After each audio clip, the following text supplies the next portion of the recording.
Okay, so today we're going to do Middle Ages. Middle Ages, as you can see with the years up on this slide, takes place over hundreds and hundreds of years.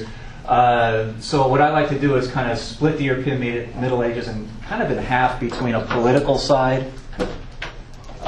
what's going on with attempts at government at least, and in the second half of today, the next discussion we'll talk about more of the religious side. They are heavily intertwined because some political leaders are religious leaders themselves, or at least have close ties to religious leaders, sometimes even their own families. But it's just so difficult to do the entire Middle Ages because so much happens over these hundreds of years that I find that's an easier way to at least try to organize it because it's chaotic. So we'll start today talking about the causes of the chaos and how basically government authority just breaks down completely. So there really, in many parts of Europe, there really is no government. It's everyone out for themselves. You can imagine what that leads to socially. And we'll talk about the emergence of new governments, especially in England, at least an attempt at governing in England and also France. And some other important things about the European Middle Ages, especially the pestilence, you might know as the Black Plague, and then the 100 Years' War, which is a giant political conflict between England and France. All right. So when we talked about the Franks last time, this is really where we ended up with. The Franks have this kind of large kingdom in the continent, in mainland Europe, from what is today France, going into like northern Italy and into Germany, and even getting kind of closer to Eastern Europe. That was the Frankish kingdom, eventually ruled by this Carolingian family, the Pepins, basically. So they've conquered this whole place, and they've organized it into 300 counties, and they're trying to run it. Their big problem, though, is that they get invasions, especially these Viking invasions from the Northerners, the Norse, or the Norsemen. And the Norse especially attacked the northern coastline at first, and the Carolingians basically are incapable of stopping those attacks, of protecting the countryside. So after 100 years of this or so, starting about the late 800s going to the 900s, Carolingian authority really collapses. Their big challenge is this foreign invasion, these hit-and-run attacks, and they can't stop it, so the Carolingian government is basically irrelevant after a few decades. It just doesn't matter. And political authority, power, kind of authority, really devolved down to the local level. If the large-scale government cannot protect your area, then you look to whoever can. And that breaks down to the level of just local landowners who can build up enough wealth to basically build a fort, a place that soldiers stay to protect the area, and they build walls around their fort, and these become castles. So the regional leaders in the Carolingian system were called counts or dukes. But now the Carolingian system has kind of collapsed. It's, they start getting all kinds of different titles: barons, counts, dukes, abbots, all kinds of things. So that's just one result of the chaos. But these local leaders, sometimes just a leader of a city or a town or a village, they're the ones that become the protectors of society. So like us here in Fontana, we rely mostly on the federal government to protect us. That's where the army comes from, to protect the territory. But if they're not good at that, and if the state government, collapses, then we might look to just some rich person around here who has enough money to pay mercenaries to protect us. And our allegiance would be much more to whatever rich landowner there is in Fontana. And eventually we just forget about who the President of the United States is because that person just doesn't matter to us. Does it make sense? Question? In our case, wouldn't we just, considering that a majority of people, or at least here in the States, have sidearms or some kind of self-protection weapon? Yeah, but most of the peasants in this era, they don't have weapons at all. Oh, okay. They're farmers.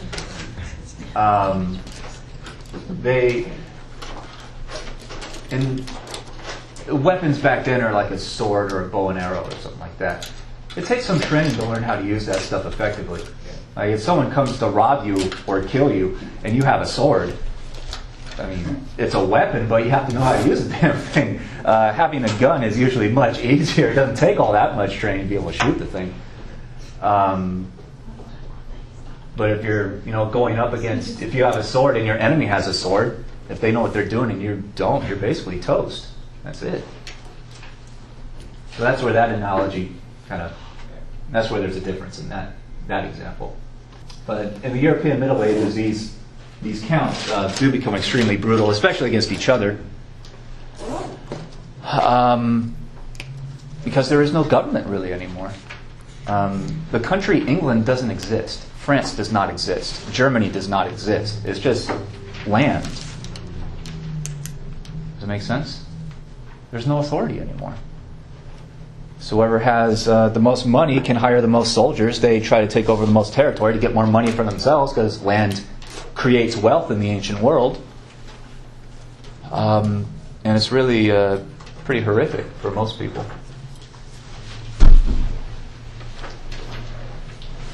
And eventually, some people that don't even call themselves counts or barons or anything like that can take control of territory just if they have some money. Because if they have money, they can build a fort, which becomes like the landowner's residence, and that's where soldiers are. They build walls around it to defend themselves. And they become known as castellans because they build castles. Castellan is really just a castle owner. And castles are huge investments. They're some of the biggest buildings built in this time in Europe. And they get built all over the place. And these two pictures are from England, but they get built all over the Germanys and Italy and France and Spain. It's just everywhere.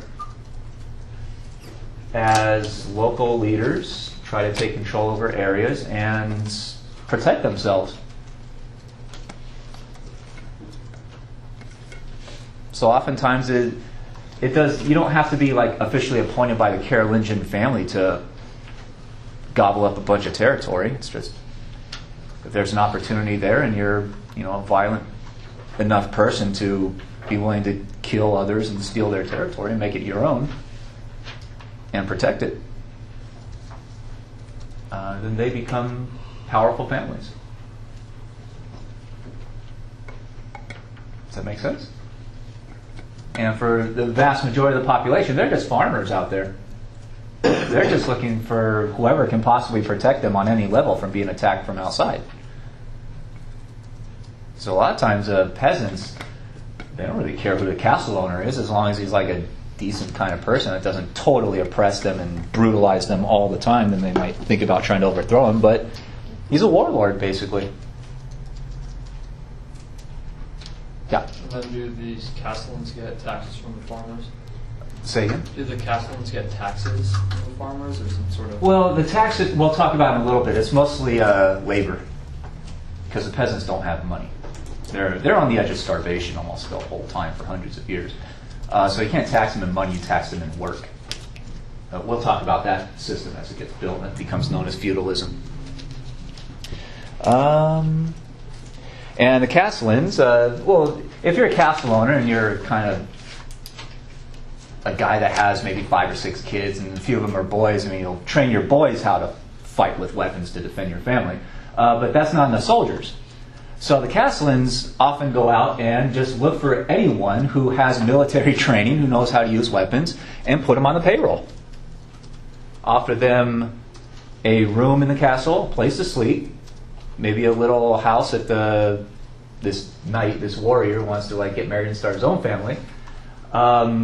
Basically offering protection and a paycheck, usually in food, to anyone who knows how to fight. And these guys become known as knights, after a Latin word. But these are not the kind of Disneyland knights that you've heard of where, they're all honorable and upstanding and nice guys. These knights are unbelievably brutal. They're really in it for themselves. They're basically mercenaries. They fight for money and protection.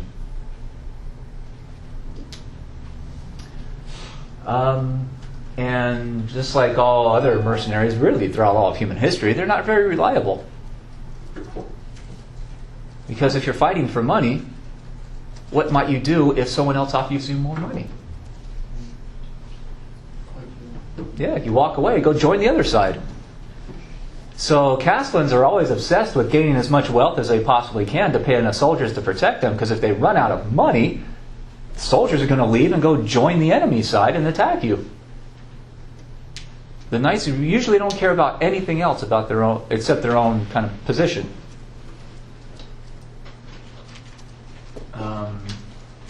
And the knights often become known for sometimes attacking peasants also.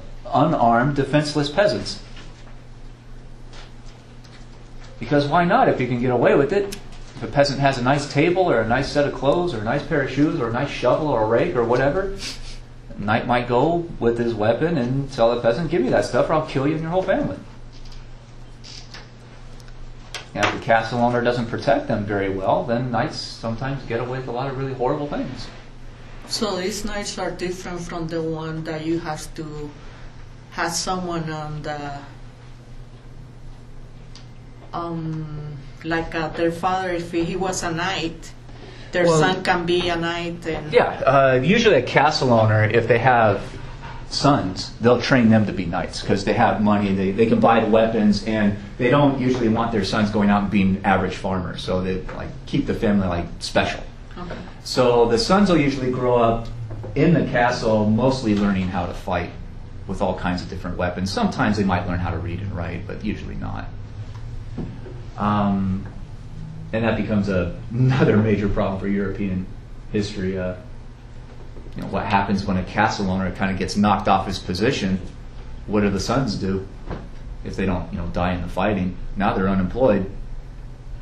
Now they often become knights themselves, just hiring out their labor, their willingness to fight to whoever can pay them. So the knights are notoriously unreliable, like almost all paid soldiers throughout all of human history. And I like this image up here because this is the knight basically taking a lifetime oath of loyalty to the castle owner, and would often have to put their hand on a Bible and promise to always, follow orders and whatnot. So the castle owners use religion to try to kind of bound their knights in service. And will eventually start doing that for the peasant farmers also. So in theory, there's a castle owner, and when he gets old and dies, his eldest son will take over the castle, take over all the land. And when the knight dies, the knight's sons will take that oath of loyalty, so it kind of the positions get inherited generation after generation. The same thing with the average farmers, the peasants. They'll take oaths of loyalty that is supposed to go for their whole life, but sometimes things happen. Does that make sense? Other questions? Oh, okay. All right, and that gets us into the system called feudalism. Feudalism overall, before you write anything down, feudalism is the social, economic, and political attempt at hierarchy for stability in the European Middle Ages, because governments do not exist anymore. Can you say it again? It's a social, economic, and political hierarchy. So it's a social stratification. There's an upper class and a middle class and a low class.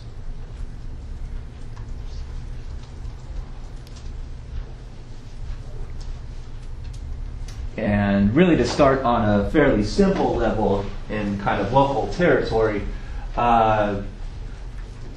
say there's a count of all of San Bernardino Valley, this huge amount of land, right? That's thousands of acres. One count, one landowner cannot effectively govern all that place, all that territory. It's just too complex. The count would have to travel constantly, making sure that everything's being enforced the way he wants. So the count doesn't really try to govern that whole huge place. The count would divide up the whole valley into smaller pieces smaller territories and give them those territories out to people that are loyal to that count. So on this little chart, I call the local guys the lords. So you would have a count over all of San Bernardino Valley, but that would be split up into smaller pieces. So there would be a Lord of Fontana, a Lord of Ontario, Lord of Rialto, Lord of Corona. You get the idea. Lord of Cucamonga. The count himself would usually keep one of those small territories. So the count might stay in San Bernardino City itself, that smaller area. And that would be his governing center. So the count is basically outsourcing governing over the land to a whole bunch of different lords. And basically, he allows them to govern that land and to profit off that land. The food that is grown, or whatever resources come out of that land, the Lord gets to govern that and take profit off of that. Does that make sense? So the Lord of Fontana technically owns all of the land of Fontana and governs it, and whatever food is raised and sold, he gets a cut of that. Does that make sense? And he gets most of it, actually. He'll send a little bit upward to the count as a loyalty payment. But the lords get really rich off of this, right? Because land is the source of wealth in the ancient world. There's no factories yet. The clothes that are made are basically knitted by hand. Knit by hand. So the land is the source of production. The Lord, though, if he accepts this responsibility, his job is to not just govern the place, but also if the Count of San Bernardino Valley wants to go to war to attack the Count of LA Valley, then all the lords have to get all their knights and they join the Count's army in that war.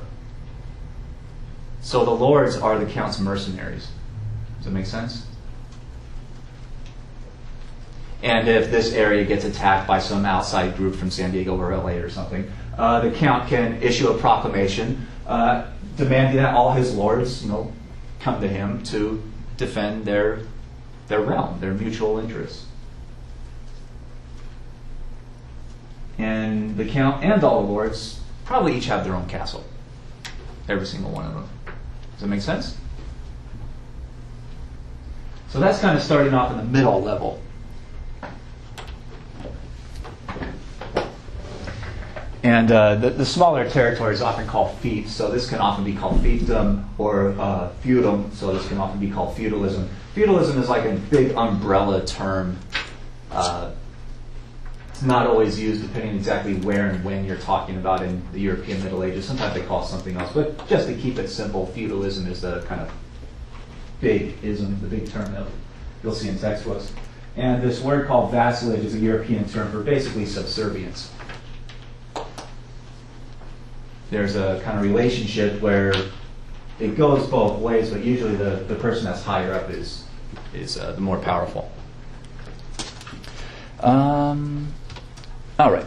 So counts and lords, they each build their own castles. And technically, the lords are supposed to cooperate with each other because that's what the count wants, right? Count doesn't want them, attacking each other, but they get paranoid. And they do attack each other. Because if you're the Lord of Fontana and, say, the Lord of Ontario just attacked the Lord of Upland and expanded his territory, now the Lord of Ontario has more land, is making more money, can hire more soldiers, and what do you think sitting in Fontana?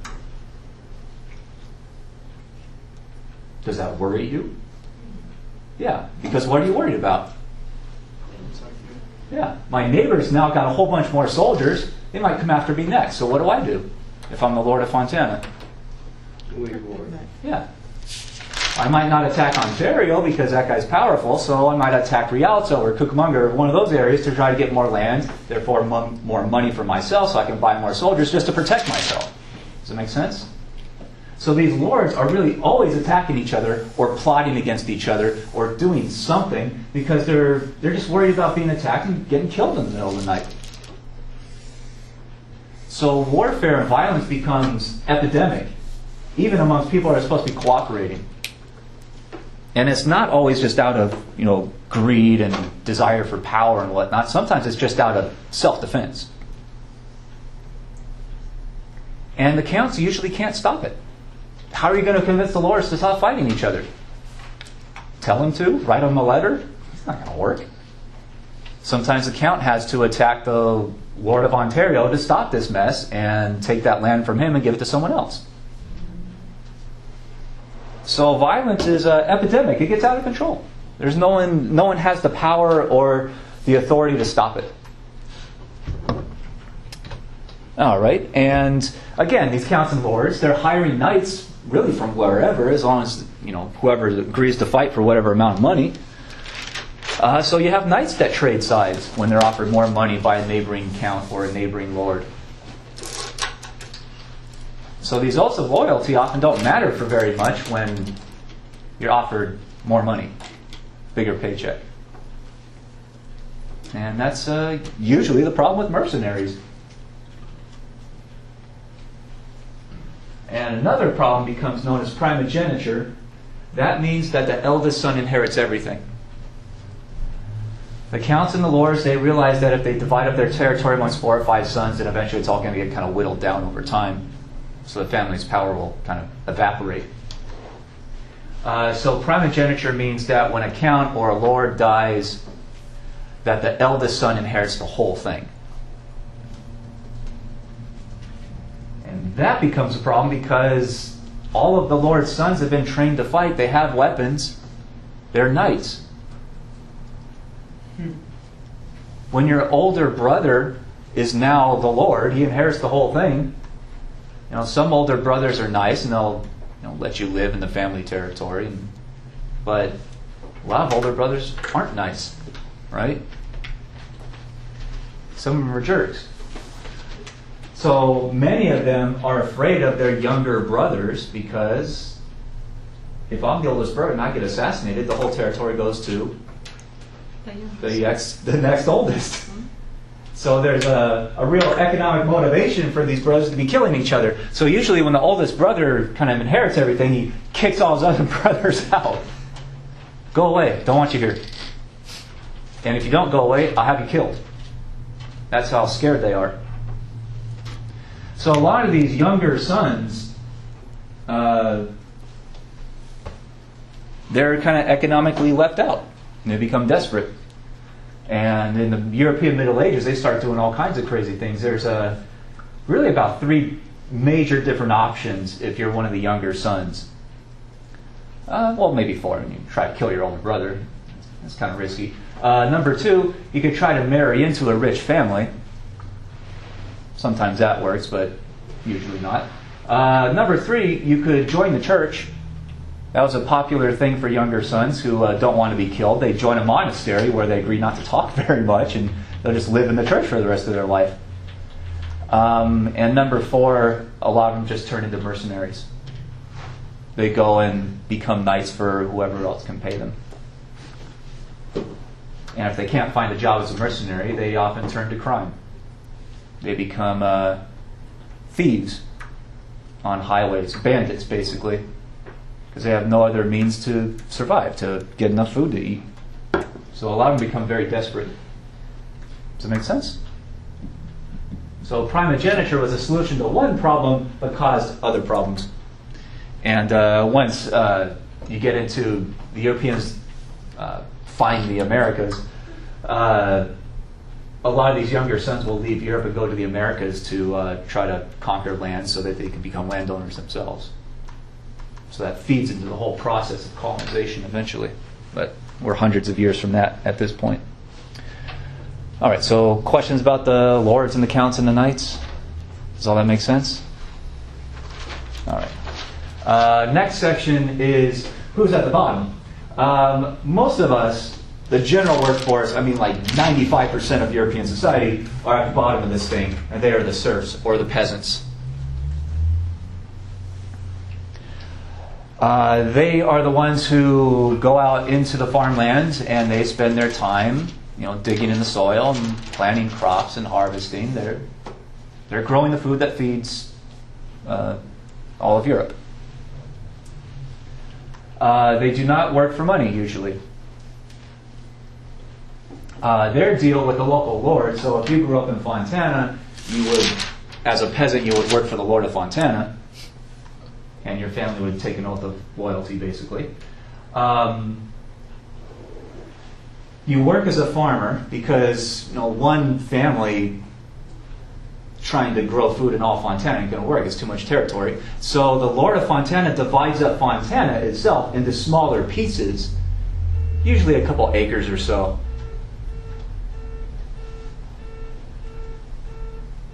Is that a car? Oh God, it's a car alarm, isn't it? I ain't never gonna end. It's getting closer. Bitch.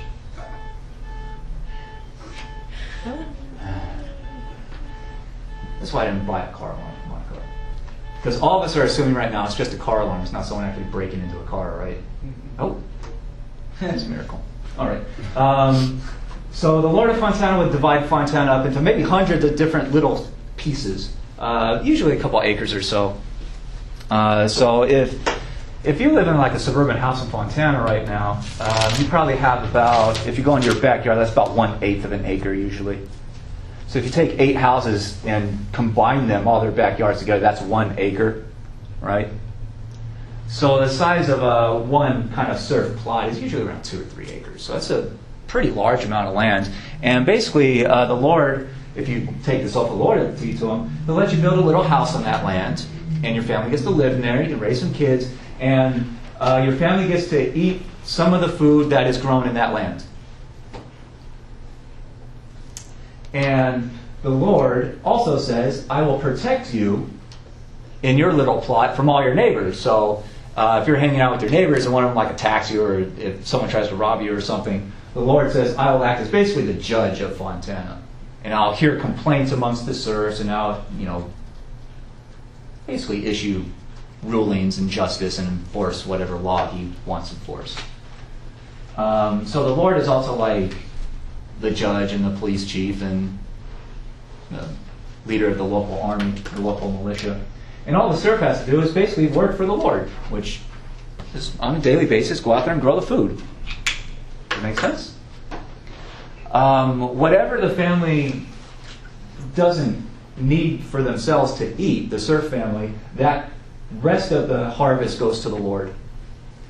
And the Lord, therefore, can sell that food at market and make money. So that's how the Lord is making a lot of money. The Lord is usually the richest person of the area. And he has to kick a little bit of that profit upward to the regional count to show his loyalty to the count.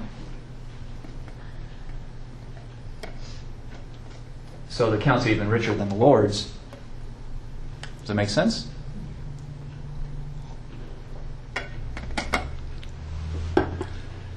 But the peasants, it might sound all right. You just go out to the land every day and you just kind of farm the place and everything's all right. But the peasants usually have no weapons. So if they do get attacked, the best they can do is, call up the Lord and ask for help. But if you survive being attacked, sometimes you're just murdered. Your stuff is taken. So the peasants have usually very little self-defense opportunity, which puts them much more in the pocket of the Lord. Some lords are not very nice. Some lords kick peasants off of land and move people around and do all kinds of things and mess with their stability. Some lords take more food than necessary from the peasants. So most of these peasants are, on a daily basis, worried about having enough food to eat. Starvation is always near. They're living in pretty horrific poverty.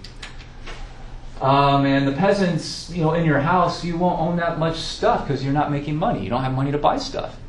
So most peasants will not own a book. Books are worth their weight in gold at this point in European history.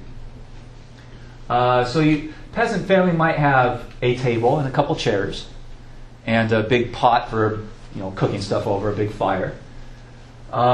Maybe a bed made out of hay, maybe like 2 or 3 sets of clothes, and that's pretty much it. And remember, they're going out into the mud and the dirt every day and growing the food. So washing the clothes is not easy, in case you've ever tried to wash your clothes without a washing machine. It's not the simplest thing to ever do, and then consider how much they're literally out in the mud every day. So it's a pretty tedious existence. And if you've ever tried farming, that's not easy. I mean, that's hard physical labor. It's a lot different from just growing a couple tomatoes or something in a backyard.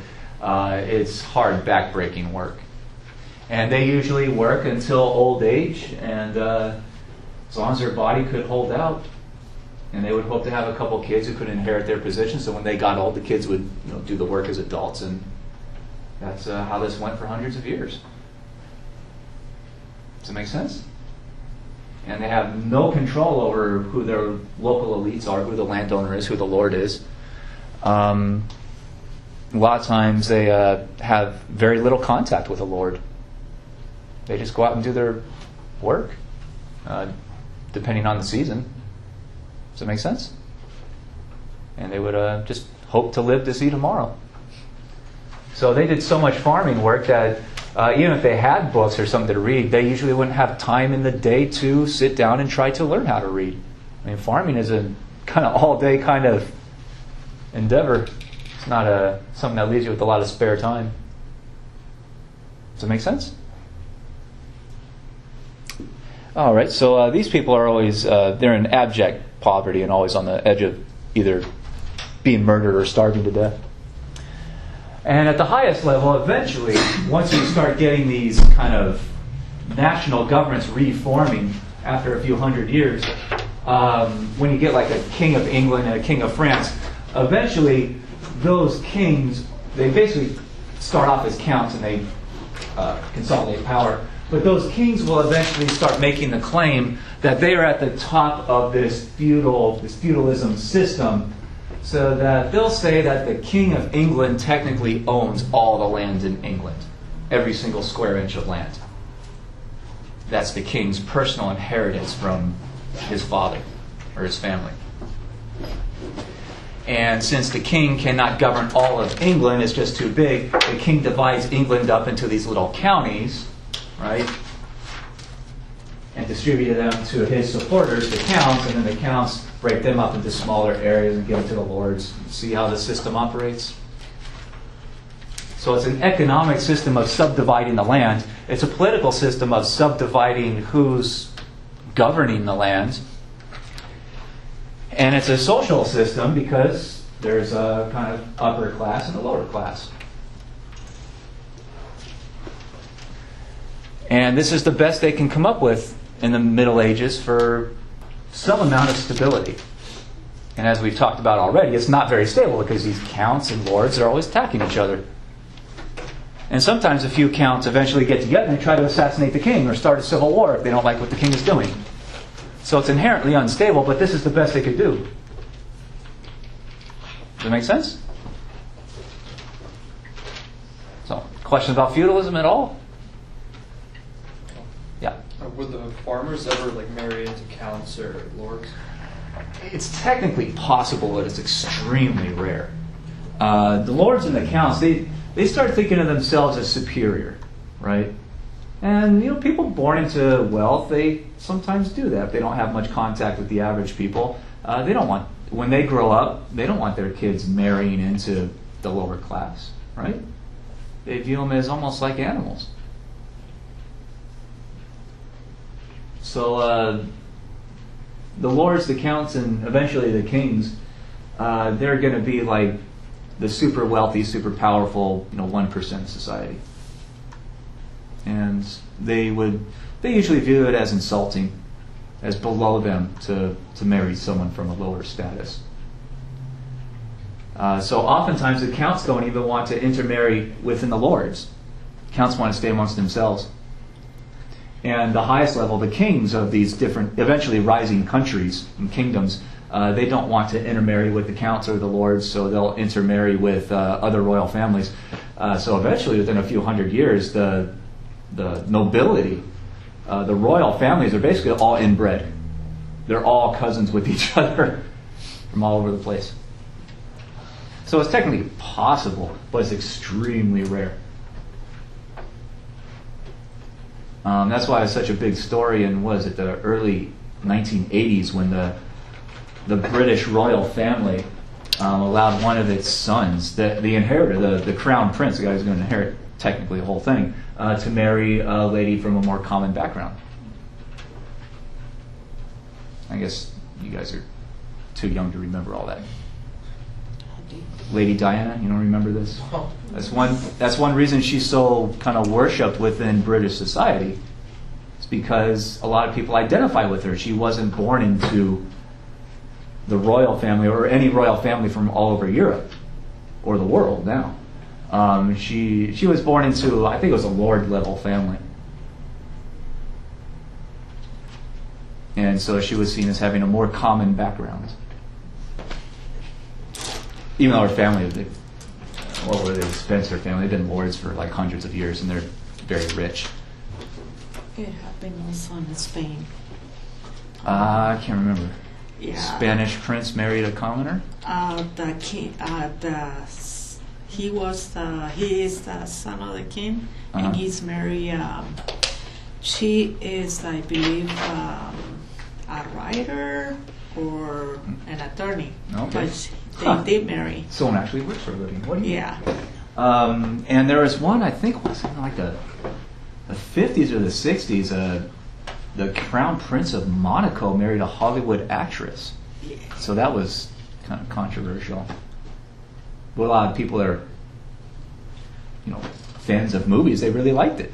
Because it's like the idea you can rise from a common background. If you get famous enough, you could marry into this level.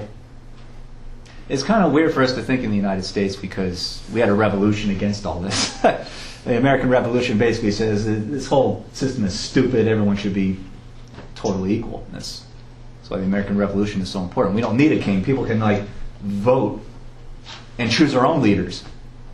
And that was a revolutionary statement a few hundred years ago.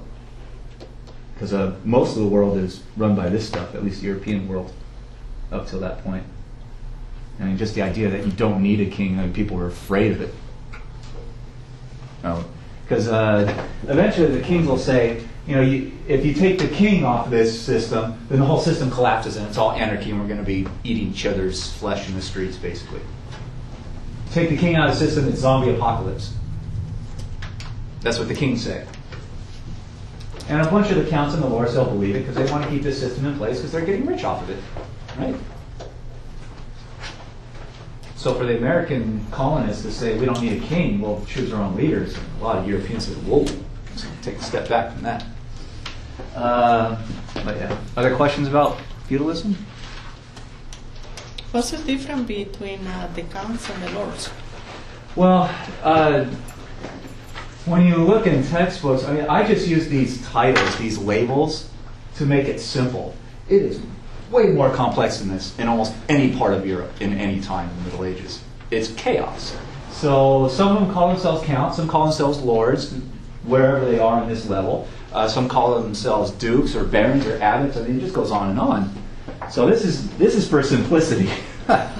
You can spend the rest of your life studying just what England is doing, or even Western England is doing in just a few decades, and who's in control of what land. It's that complex. So yeah. Other questions? Nope. Good with feudalism? All right. The biggest thing, though, to remember is that this is the hierarchical system where they try to rebuild some kind of stability for the long term. All right. Knights are mercenaries, as we talked about. Europe undergoes a kind of, at least for them, a leap forward in military technology. They invent a thing called the stirrup, which is something you put on a saddle for a horse that comes down and eventually goes around the horse's belly, basically. And it's a place you can put your foot.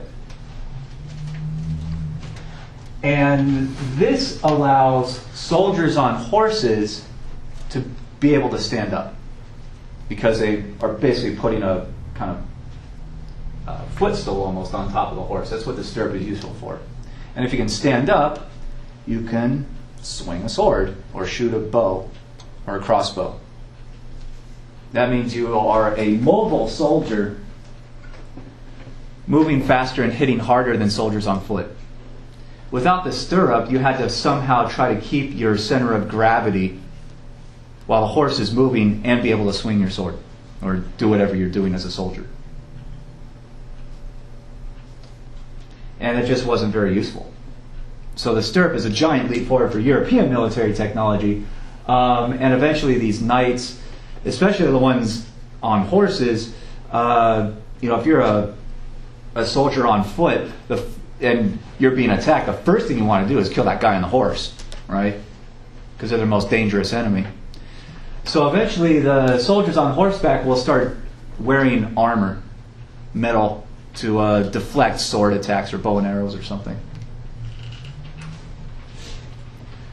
So the soldiers on horseback, basically, they become cavalry. That's what moving soldiers are. Soldiers in motion that attack and hit hard, move fast. And when they put on the armor, they become like tanks. Just a few soldiers on horseback with armor can plow through a bunch of soldiers on foot like a tank, just running people over. So they're very powerful. But they're also very expensive. You have to train the knight how to ride the horse and how to attack on horseback, and then you have to give them all the armor. So it's a higher level of investment for castle owners to outfit these soldiers. And that means that the richer counts and lords, the ones who have the most money, they build the strongest armies and they dominate.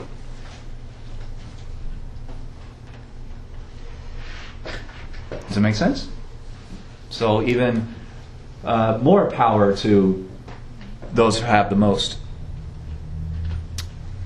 But again, the violence just gets out of control because there's really no central government authority to stop it. Even when one guy in Paris is calling himself the King of France, a lot of people out there in the French countryside don't really care what he says. They're going to do what they want. Especially the counts and lords. They just keep attacking each other, and they're always after land. Because land creates wealth, wealth creates power. Does it make sense? The more land you have, the more money you make. The more money you make, the more soldiers you can buy. The more weapons you can buy. And that's still true today with big governments. Almost always the countries that have the biggest economies, that can get the most tax revenue from their people, they tend to have the most military power.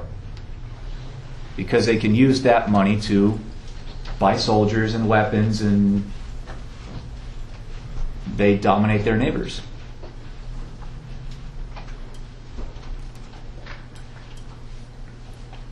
All right. And again, land is power. And they're always attacking each other for more land, or at least to defend themselves against future attack. So the violence is epidemic. And even when you start getting some guys claiming to be King of France or King of England or something, a lot of times they can't stop the violence because their counts and lords are just out of control.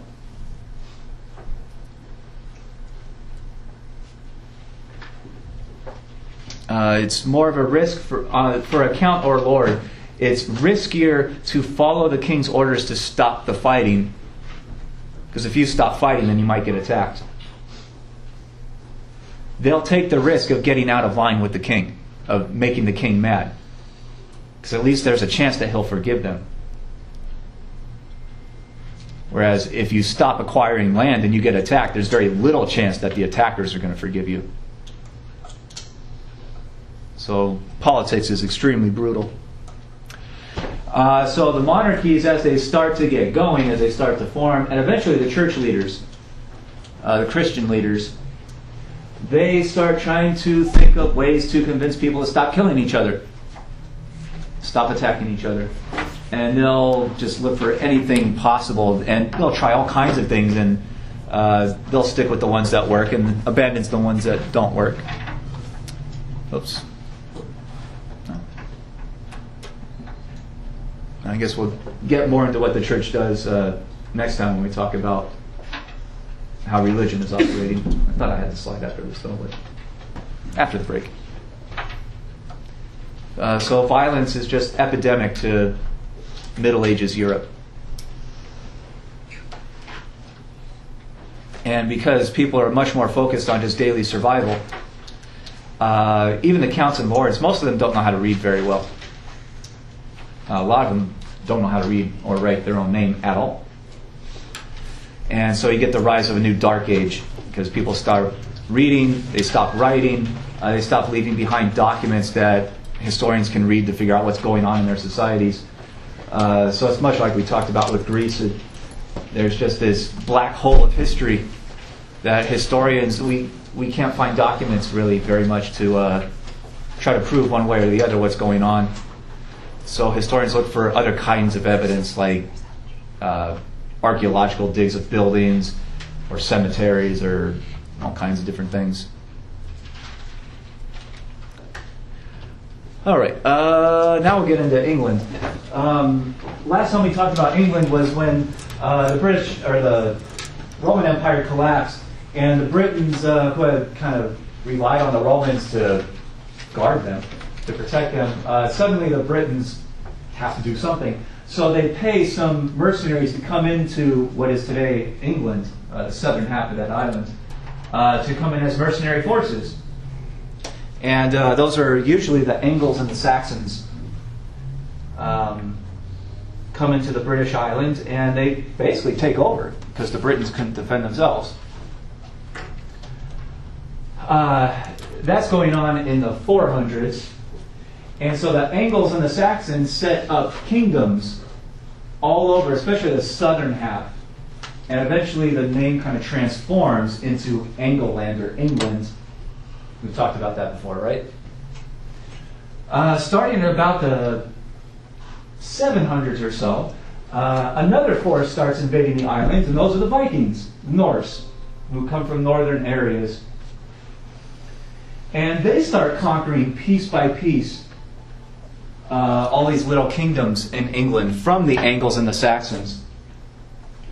And the one king that can kind of stop this invasion piece by piece is way out here in this western area called Wessex.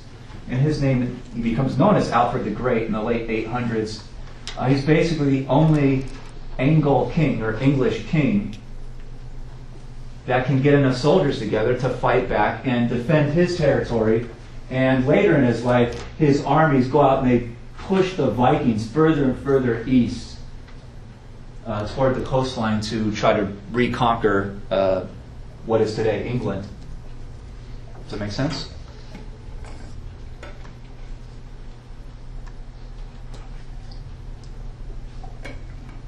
So he's also famous for like establishing schools and whatnot, try to teach his kingdom and learn and read and write. So he's kind of seen as an educational and artistic kind of builder. But he's most famous for the military defense of the realm. And after he dies in 899, going into the 900s and then the 1000s, really the fighting between these English forces and these Viking or Norse or whatever you want to call them is going back and forth, back and forth, back and forth for a couple hundred years. So, skipping quickly ahead, the Vikings launch a major counterattack in 1013 and conquer a whole bunch of what is today England.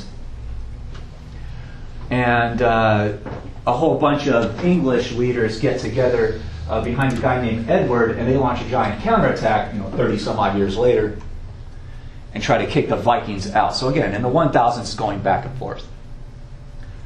And this guy Edward is so successful at pushing the Vikings back and reconquering land that a lot of his followers proclaim him the king of unified England. And he converts to Christianity and tries to basically get all the English people to convert to Christianity. So he becomes known as Edward the Confessor. So he'll call himself the unified king of England for 20 years until he dies. Does that make sense?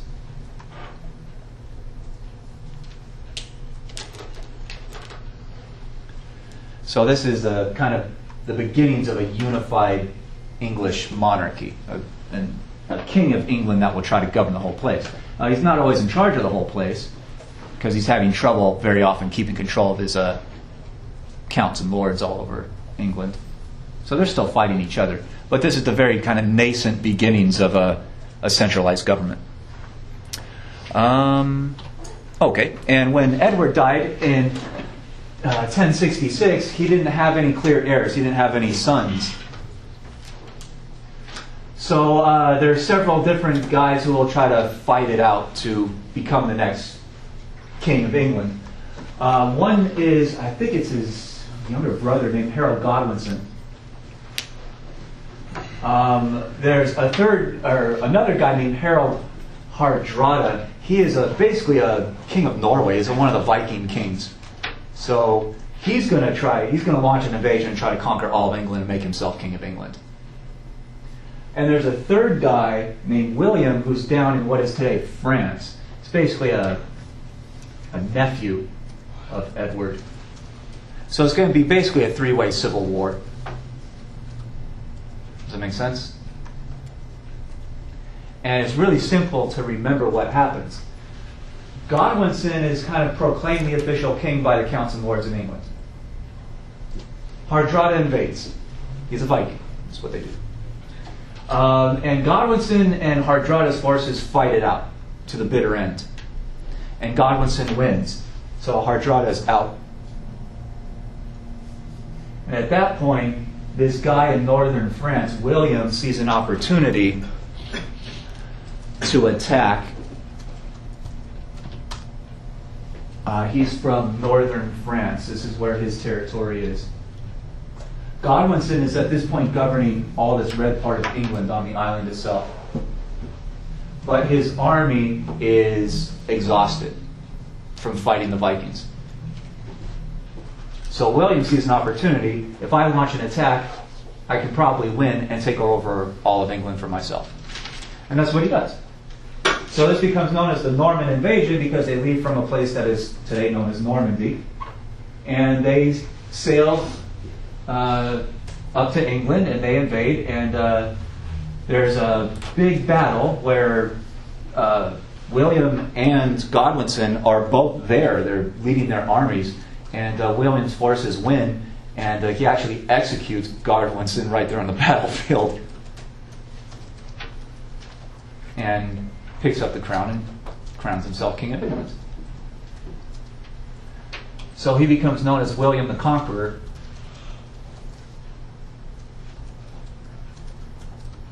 And this is, the textbooks will say that this is the last time that England has been successfully invaded. And that's, getting to be almost 1,000 years ago.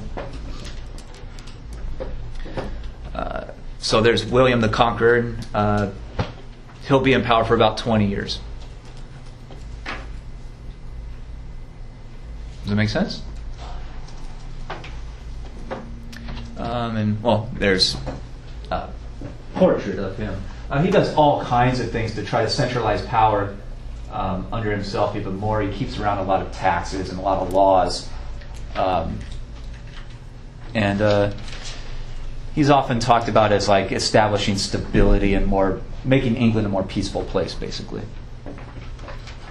Even though a lot of counts and lords didn't like him as much. But also because he comes from a foreign place, when he conquered England, he kicked out all of Godwinson's counts and lords and brought in his own friends and redistributed the land to them. So they're very loyal to him, for the most part. There's always conspiracies and whatnot. All right, so that's William the Conqueror. So that's a centralization of power even more. Let's see. William has 2 sons. 3 sons, that's right. Let's see. So when he dies, William seemed to recognize that his oldest son, Robert, is actually kind of the weakest and the dumbest. So he gave his holdings in northern France to Robert and gave the rest of England to his second son, who becomes William II. Does that make sense? And there's a third son who eventually becomes king. Well, William II is known as a much more kind of brutal, cutthroat type of king. He doesn't put up with dissent. He has people executed and jailed and tortured and all kinds of things. So even his own counts and lords don't like him. And he dies right in 1100 of what has been described as a hunting accident, which many historians think is actually an assassination. So his younger brother, Henry I, becomes king at that point, the third brother.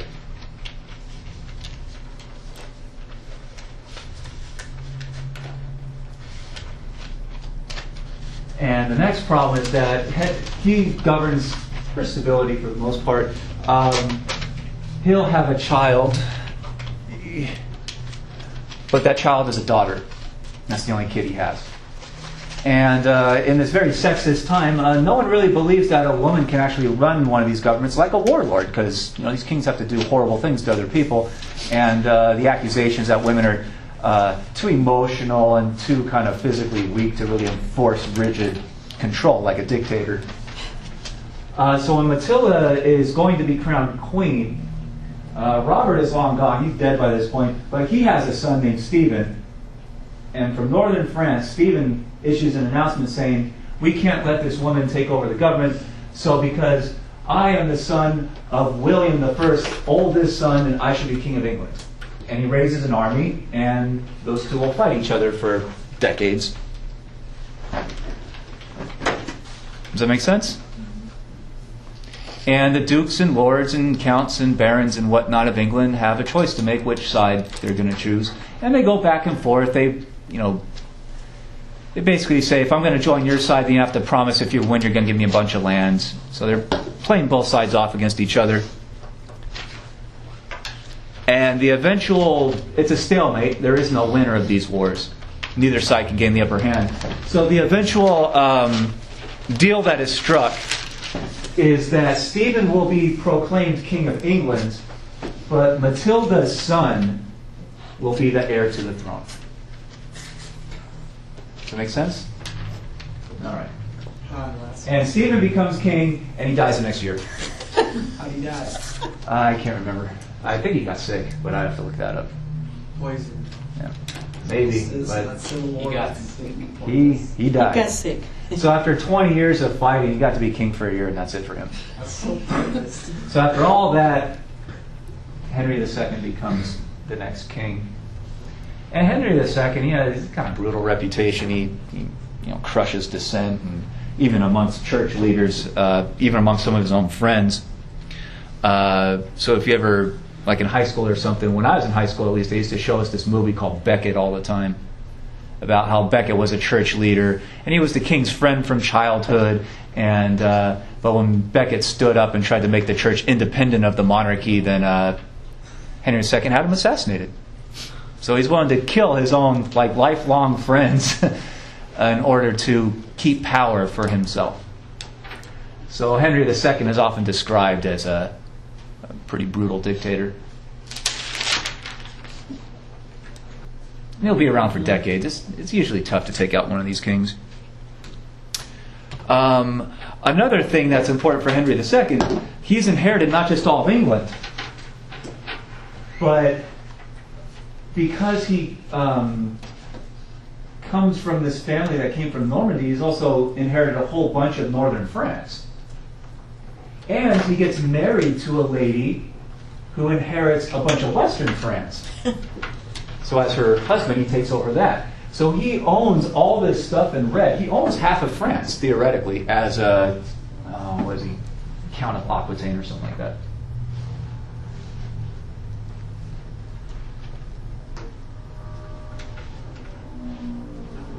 And Henry II tries to consolidate that. He tries to build up armies and send them out there and try to enforce his control of those areas. And his son, Henry, I think it's the third, will actually declare himself King of France and try to conquer the rest of France. So that England and France would be one country under one government. And the French don't like that none too much because they don't want to be English. And they'll get involved in wars that go on for hundreds of years. So this is where the English and the French start deeply hating each other and develop a rivalry that will go on for hundreds and hundreds of years that goes all the way until World War I in the 1900s. That's when they start to cooperate with each other. So this madness goes on for, 800 years or so. And they'll fight all over the world when you get into History 6. Yeah? And the people fighting are mercenaries the whole time? Pretty much, yeah. They're counts and lords and they're knights. Because peasants usually have no training, they have no weapons. Peasants usually just have to put up with whoever has control over the area. Yeah. All right. And in response to a lot of these English claims to own parts of France, the French counts will get together and start the process of trying to centralize government power so that France can defend itself. In the late 900s, you'll start to get the rise of a French monarchy, a royal family. The first king becomes known as Hugh Capet. He's basically the Count of Paris, the big city.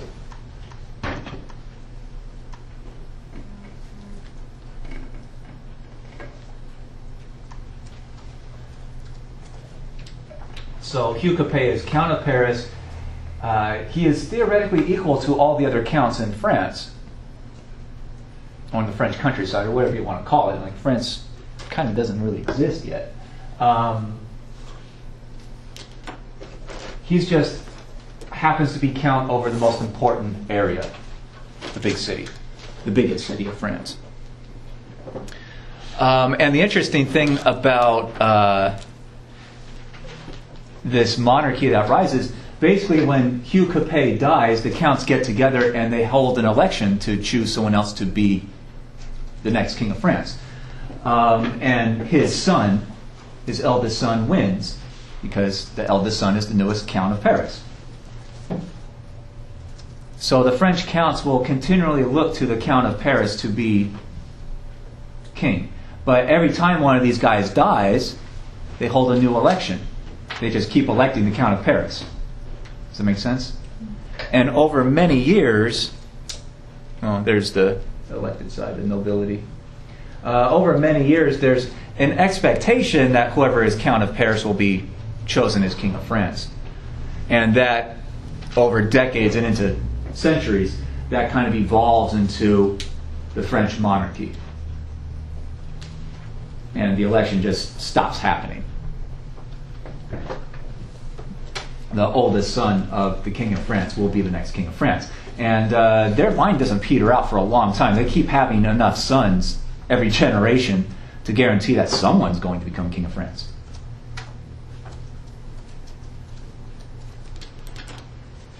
The problem for the French monarchy is that they are really the Count of Paris for a long time.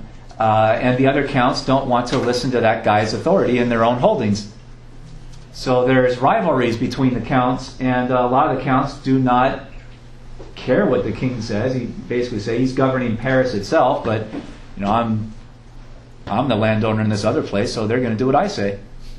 So it's a long process for the King of France to actually get governing authority over all of France. It takes hundreds of years and a lot of political maneuvering and circumstances and whatnot that we just don't have time to go over. But eventually they'll centralize authority by the 1600s, so it's like a 700-year process. And the King of France by the 1600s will be probably the most powerful king in any European kingdom. But again, that's History 6. And again, the big conflict for the French is that you have English guys claiming half the land of France, And this leads to systematic warfare that'll go on for a long time. So I have to remember who he got married to and all that. And it's just, if we had time for further discussion, I guess. And so we talked about like England and France and how their monarchies get going. And those seem complex. There is no such thing as Germany or Italy at this point. What is today Germany and Italy is split up into hundreds of different small kingdoms and duchies and counties and all kinds of things. And this is even a simplified map of how fragmented Germany and Italy are. And they won't be reunified for a long time, until the 1800s. So there's no discussion of Italy. Italy is like a cultural term where the Italian-speaking people are. There's no government of Italy. There's all these different separate kingdoms. And they're all fighting each other. And same thing with Germany. Most textbooks at this point will call them the Germanies, because there's hundreds of them. And their infighting goes on and on and on and on and on and on and on for hundreds of years. So if you think England and France is complex, so going into about the 11, 12, 1300s, the population of Europe is actually growing, going into the 1000s, and growing fairly quickly. The food supply is increasing. They're figuring out kind of new ways of farming and whatnot. They're getting more efficient, and the climate is actually really good. But then in the early 1300s, there is kind of a climate change. The weather gets colder and wetter for longer periods of time during the year. So that shrinks the growing season. And because you're growing food in fewer months, that means you're growing less food. So famine hits Europe as the crops, the harvests fail in the 13 teens. And that will, every few years, will happen again and again for decades. So a lot of Europeans starve, they die. So they don't reproduce as much, and population starts to fall. A lot of farmers, because the kind of farming job is so bad, a lot of them abandon the countryside.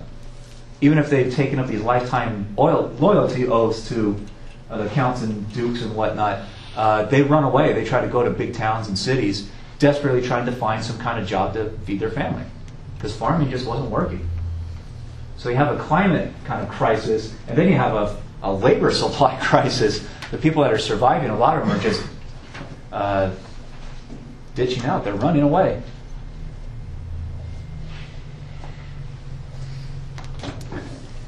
And an even bigger problem hits, a giant disease that seems to be spread mostly by kind of rodents. We think starts off in China.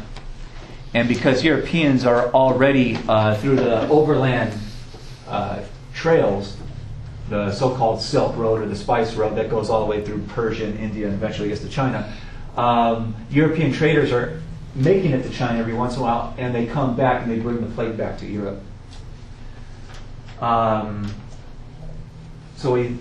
The sources indicate that it largely hits Europe at first in what is today southern Italy, in Sicily, this island here.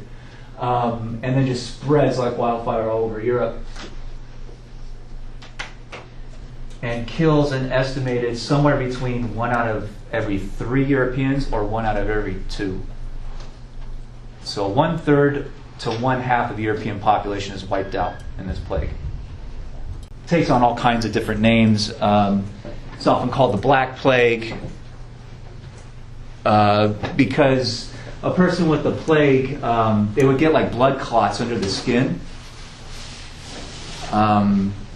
And the skin would literally start to change color. And you could see the blood clots under the skin. So that you'd get these black spots on your skin.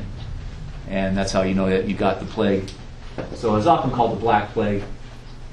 And you get these boils on your skin that they call buboes. So sometimes it's called the bubonic plague. And it would infect your lungs also, usually. So the process is you would get it and you would start seeing these things on your skin, and you would start having trouble breathing as it got into your lungs. And when a bunch of the bullets popped in your lungs, you would choke on your own blood and you would die. So it was a pretty horrific death, and often hit very quickly. It could kill you within 2 days. So you could be walking around Monday, no bad signs at all. You could be dead on Wednesday. Nice. Yeah, so it's that fast. And as you start to choke, you would start coughing, and that would just spread it airborne even more. The Europeans tried to come up with several attempts at figuring out how to stop this. They figured that one good solution was to simply pop the boils that start up on the skin to get the bad blood out, basically, and kind of try to cleanse the body. That usually didn't work very well, because when you pop it, the blood would kind of spurt, and that would infect other people that were around. So a lot of doctors doing this got sick themselves. And a lot of others just simply turned to religion. A lot of the religious leaders said that this is a message sent from God, that this society, all of Europe, is so sinful and violent that this is God's judgment. He's wiping out all the sinners. So a lot of people start going to church to try to get on God's good side, so that God would like them and wouldn't allow them to get infected and die. And of course, gathering together in large numbers in one place only helps spread it further. So a lot of church groups are completely wiped out because they're gathering together. And if one person's got it, it's going to affect everyone else. So it's catastrophic. Another word, they often call it the pestilence, which kind of means the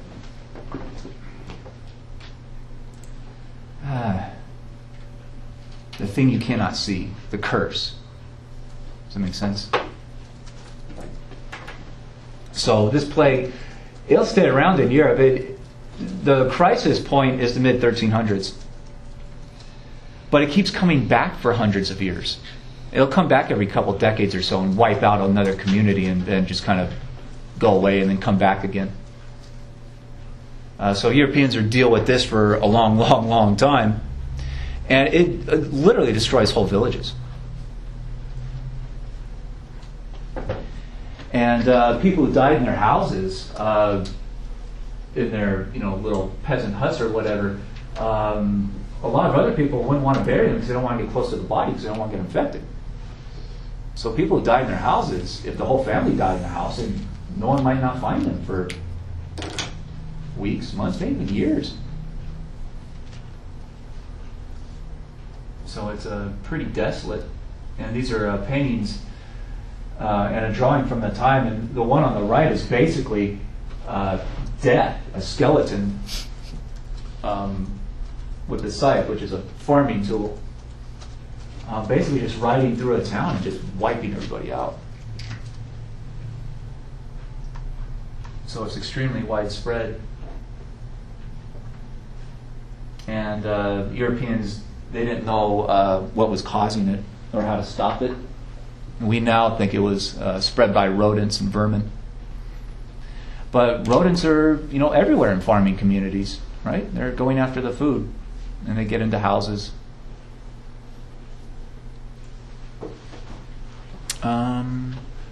Okay, you don't have to write all this one down.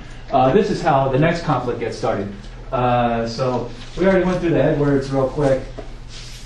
Let's see. Well,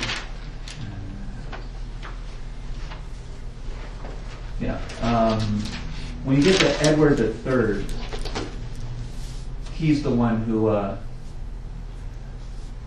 will try to combine his claims with France and England, and he'll basically launch an invasion of France. And that'll piss off the French. But this is just a chart showing you how all this stuff works out. You don't have to remember all this, it's very complex. But he inherits all this land in northern France and a bunch in western France, and he's also king of England. So he tries to proclaim himself as king of France also, and the French don't like this. And this starts off a gigantic war where basically the English try to invade France and conquer the whole thing and control it, which is extremely difficult because it's a huge amount of territory.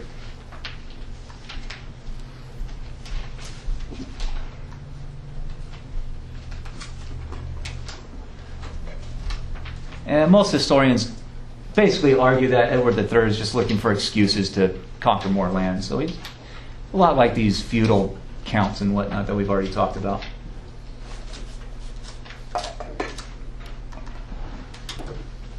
And a big battle basically happens when the English army is kind of wandering around in northern France, where basically it's their territory, and they run into a French army at this place called Crécy, way up there on the coast.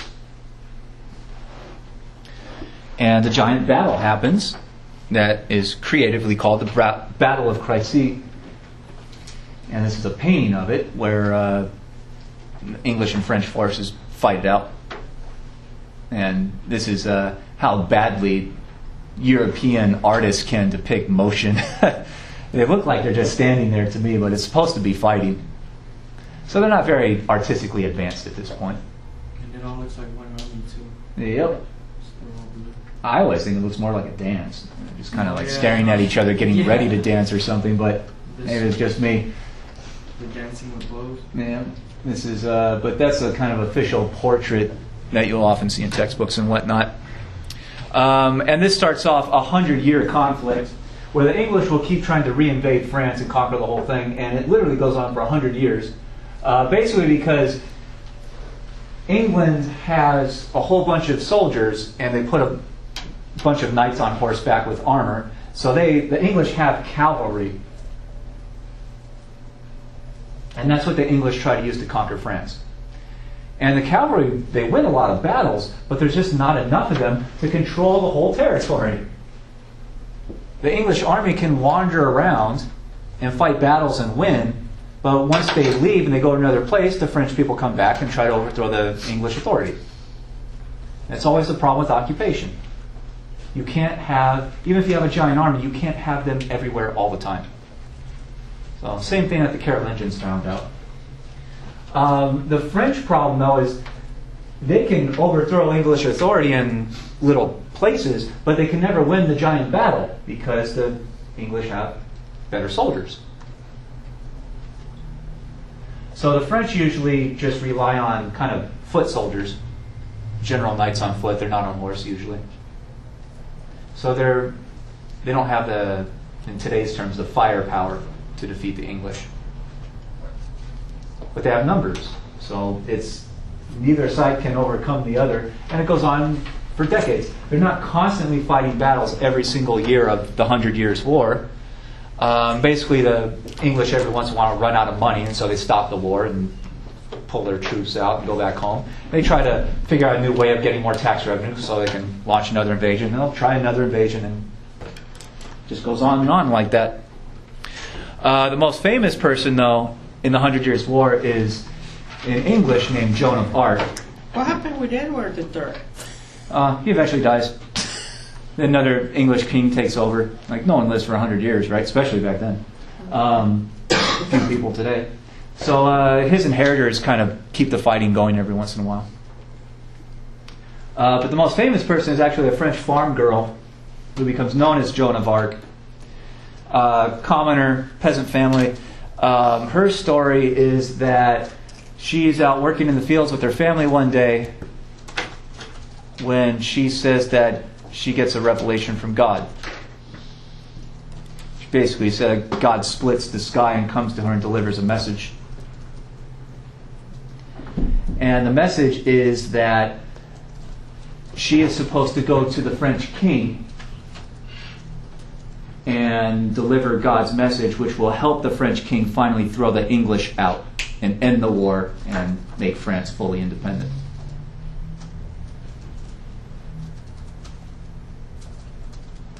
So she tells her parents this. They tell their neighbors, and this becomes a big story in her little community. And eventually some wealthier people get wind of it, some local lords. And they support this. So they kind of guarantee her safety, and they're going to pay for her to travel to Paris to meet the King of France, to deliver the message. And when she goes to the King of France and has a discussion with him, he basically laughs at her and says, "No way." She's only like 15 or 16 years old or something like that. And he laughs at her and says, "There's no way I'm going to trust like the future of my country to basically a kid, and a girl at that, who has no military experience, no training, no nothing." So the French king doesn't believe this. But some counts and some lords do, and so they basically bring her into their army, and they're getting ready to attack some English forts. So she joins their army, and she takes part in the attack. And to everybody's surprise, they actually win.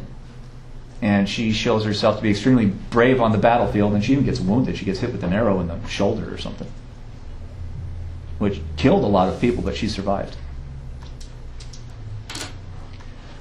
So with her kind of inspiration on the battlefield, the French army won a battle that no one expected them to win, and then she leads them into another battle, and they win again, and they win again. So she's becoming a legend in France that maybe she really is sent by God. She has like God's power on her side. So the King of France is willing to listen to her at this point, but there's a rebellion against the King of France by a bunch of his counts, and they capture her. They try to ransom her to the King of France. He doesn't have the money, he doesn't really seem to want to pay, so instead they ransom her to the English. And they get their money, and they put her on trial for heresy. She's claiming to basically be, she never says that she's anything but God's messenger. So she basically says she's a prophet, which the English interpret as saying that you're a new Jesus, basically. So they don't like that, so they execute her, they burn her alive. So she's not around very long, only a couple years or so on the international scene.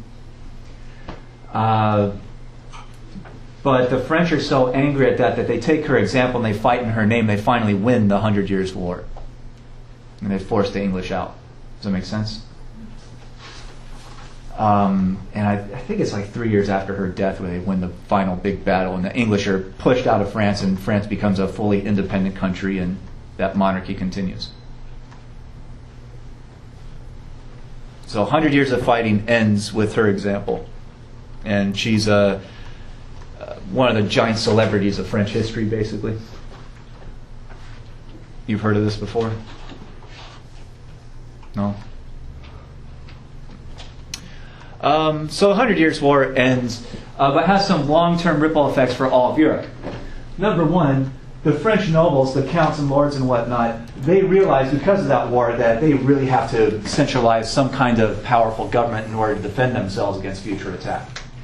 And they'll do that over hundreds of years to eventually, by the 1600s, the French king is amazingly powerful, where all the king has to do is show up in a certain place on a certain day, and whatever he physically says becomes law. He doesn't have a Congress or Parliament or anything like that. There are no French elections. The king speaks, and his words become law. So that's a huge amount of centralized authority. But that's an ongoing process for France for hundreds of years, and it really starts at this point. Number two, the English monarchy is very damaged by this. They're humiliated because they lost their attempt at conquering France. And a bunch of the counts within England start a civil war against the English royal family. That becomes known as the War of the Roses. And that goes on for 30 years, and they just massacre each other. So England becomes unstable again for decades. So England is actually a very weak country with a lot of infighting as we end History 5 and we start History 6. France is growing in power. But the real source of growth at this point is really because those two monarchies are really distracted by their own internal problems. This gives an opening for a new monarchy in Spain to rise up. And their opportunity is foreign expeditions, explorations. and then they'll launch invasions and try to conquer the Americas, and that's where Spanish power really comes from. They just start stealing as much gold and silver as they possibly can out of the Americas, and the Spanish government gets so wealthy. They're the biggest economy in the world, or at least in Europe at that point, and they try to take over the world. Pretty literally. They definitely try to take over Europe. So going into history 6, into the 1500s, Spain is by far the most powerful country, at least in Europe, if not the whole world. And the Spanish king pushes everybody around.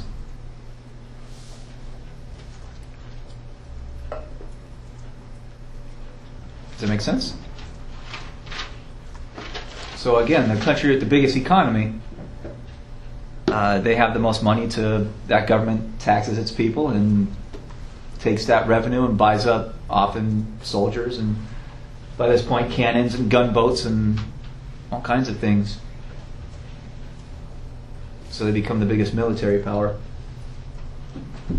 And really the French and the English will be playing catch up into the 16 and 1700s. So that's really where History 6 starts off with all these political conflicts.